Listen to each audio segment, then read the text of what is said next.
So is Jason Kelce not retiring after all? Also coming up on today's Eagles Now, the latest on Nick Sirianni's future from Adam Schefter. Schefter had some interesting things to say this morning. By the way, look at how much Sirianni has aged from year one up until now.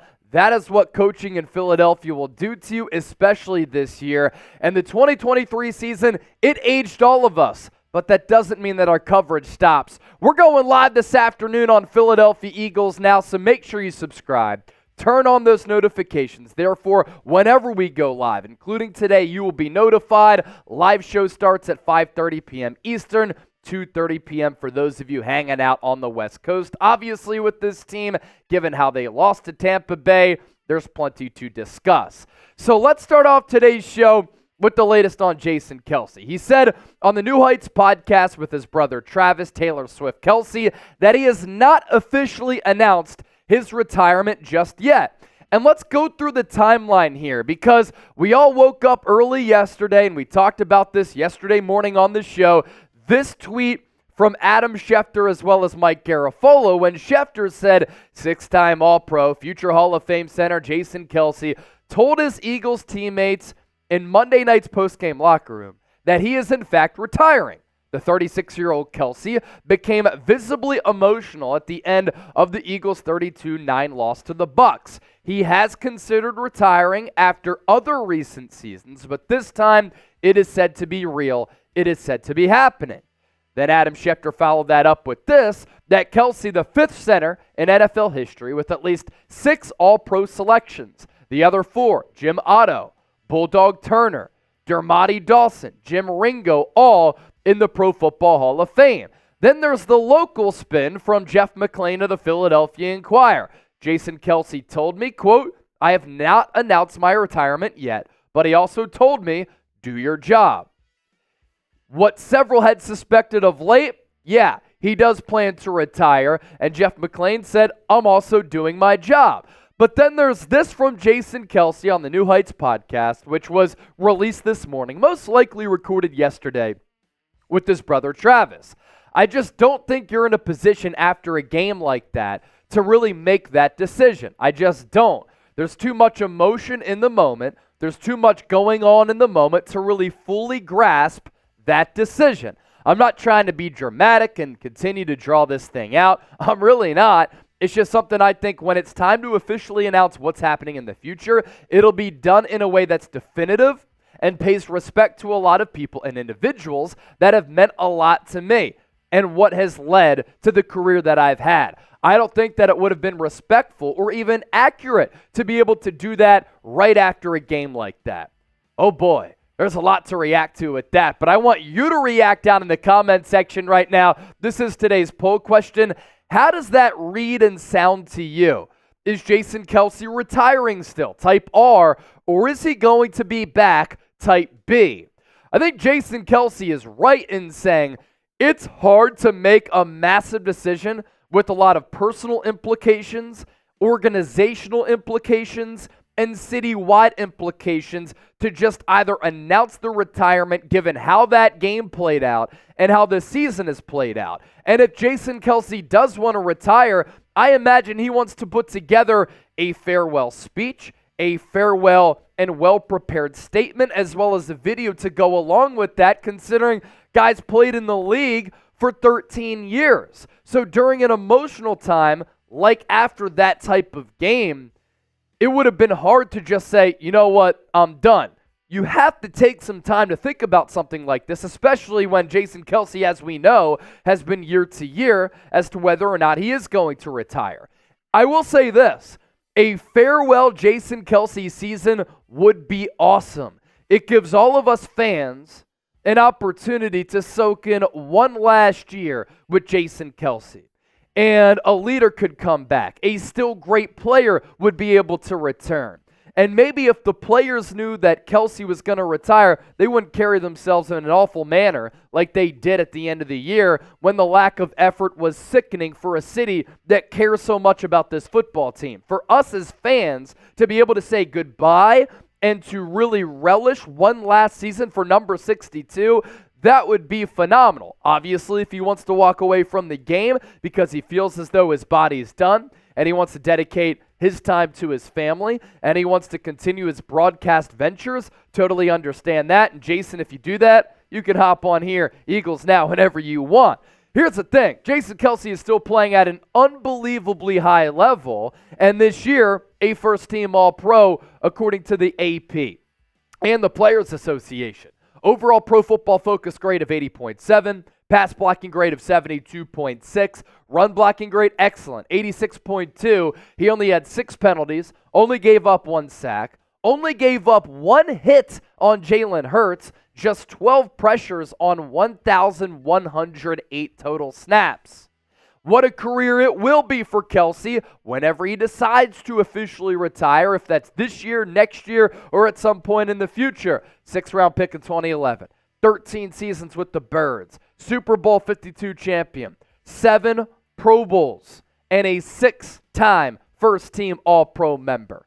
Jason Kelce, you're a legend, and whenever you do decide to call it quits, number 62 should get retired, Eagles Hall of Fame, Pro Football Hall of Fame, and a statue outside of the link that if that happens and it gets erected, I'm going to be right next to it, shotgun and a beer alongside my guy Jason Kelce. Coming up next here on the show, what is the future of head coach Nick Sirianni?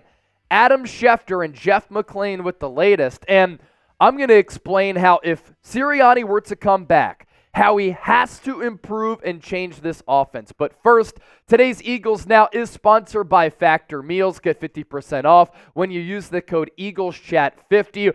Get started here in 2024 with Factor so that you're ready to accomplish your health, wellness, and fitness goals. Factor's ready-to-eat meal delivery takes the stress out of meal planning, and it sets you up for success here in the new year. Skip the grocery stores, the prep work, and cooking fatigue. Instead, get chef-crafted, dietitian-approved meals delivered straight to your door. With over 35 meals to choose from every week, including options like keto, calorie smart, vegan plus veggie, and more, plus over 55 weekly add-ons. You're going to have a ton of nutritious and flavorful options for breakfast, lunch, as well as dinner. Stress less over meal times here in the new year. Factor's no prep, no mess meals, free up time otherwise spent shopping, cooking, cleaning up, and spitting some bars here on Eagles Now. So get 50% off factormeals.com/EaglesChat50. We'll put that link down below in the comment section and in the description of this video.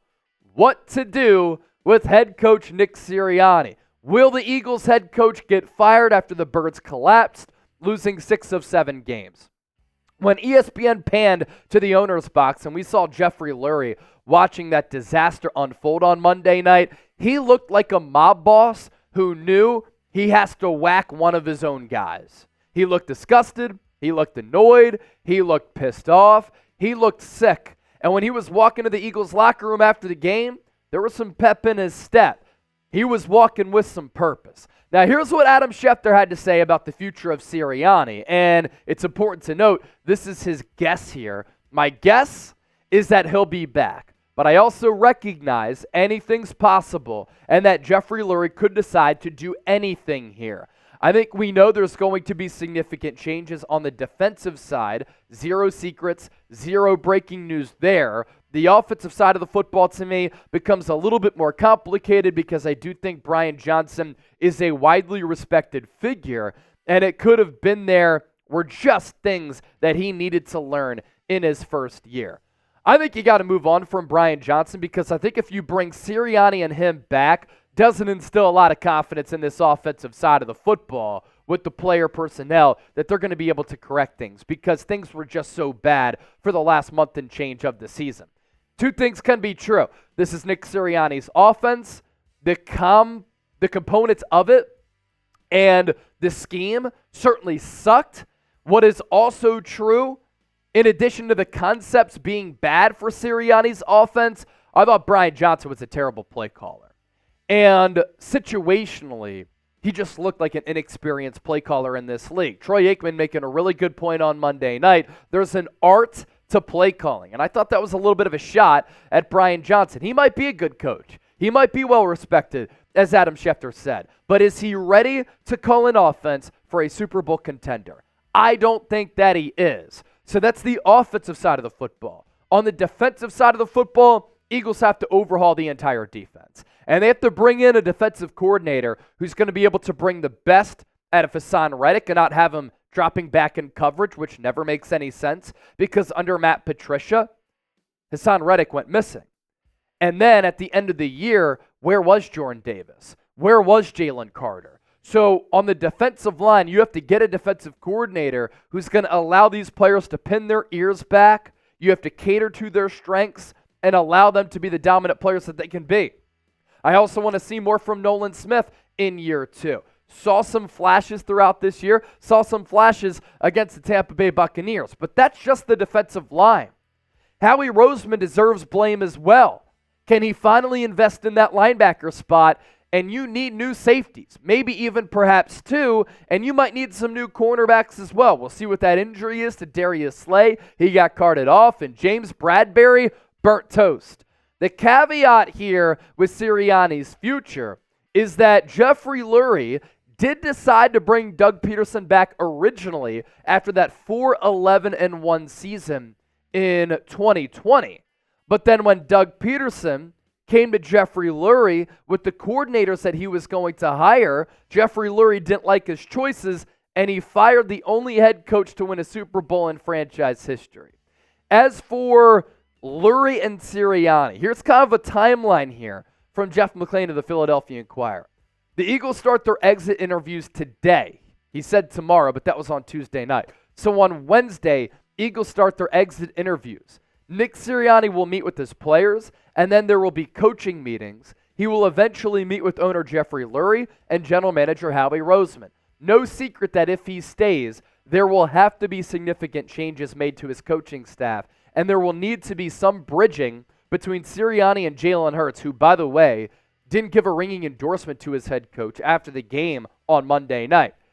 Also from McClain, Jalen Hurts didn't deny that there's a little bit of a rift between him and Sirianni. A qualifier, Lurie went into his exit interview with former head coach Doug Peterson after the 2020 season, expecting to keep him, but he wasn't satisfied with Peterson's coordinator candidates. There was an impasse and Lurie fired him. But early indications are that Lurie has not yet made a final decision on Sirianni's future with the Eagles. And Jeff McClain, probably the most tapped-in Eagles reporter that there is on the beat. Here's my guide on how to fix the Philadelphia Eagles offense if Sirianni does come back. Nick, we need more pre-snap motion. You can't be 32nd in the NFL in pre-snap motion because we need more modern-day creativity. Look at what Sean McVay, Matt LaFleur, and Kyle Shanahan are doing and adopt some of their concepts. You got to run the ball more behind this offensive line with or without Jason Kelce because it's still going to be a strength of this team. I know DeAndre Swift was really good this year. First year, surpassing 1,000 rushing yards in his career. I would reset the running back clock most likely and probably draft a rookie early. I want to see the Eagles be less reliant on the deep ball and less reliant on throwing the deep ball to the perimeter. The Eagles have to target the middle area of the field and have an effing answer for the blitz. It's absolutely ridiculous that Jalen Hurts had no help going up against the blitz. And that's on Sirianni, that's on Hurts, and that's on Brian Johnson. Baffling offensive statistics here from Tim McManus of ESPN. 5.2% of Hurts' pass attempts were between the hashes during the regular season. Are you kidding me? That's the lowest rate of the 30 QBR qualified quarterbacks, according to ESPN stats and information. 27.2% of the Eagles' routes were verticals, the 10th highest rate in the NFL. Philly threw downfield 20-plus yards on 11.4% of its passing attempts, the 11th highest rate in the league. Hurts had 77 attempts to receivers running vertical routes. He completed 39% of them, with 11 touchdowns to 8 interceptions and 10.8 yards per attempt. So he's throwing vertical routes, but the yards per attempt is at 10.8. That ain't good. And to not target the middle area of the field, you're taking away about 75% of the field by not going in between the numbers or in between the hashes. That is offensive malpractice right there. Sirianni, the hell are you doing? Do you want him back? Y for yes, N for no. More thoughts on this coming up a little bit later as we will be going live on Philadelphia Eagles now later on this Wednesday, 5:30 p.m. Eastern, 2:30 p.m. Pacific. We'll catch you then. Don't forget to subscribe.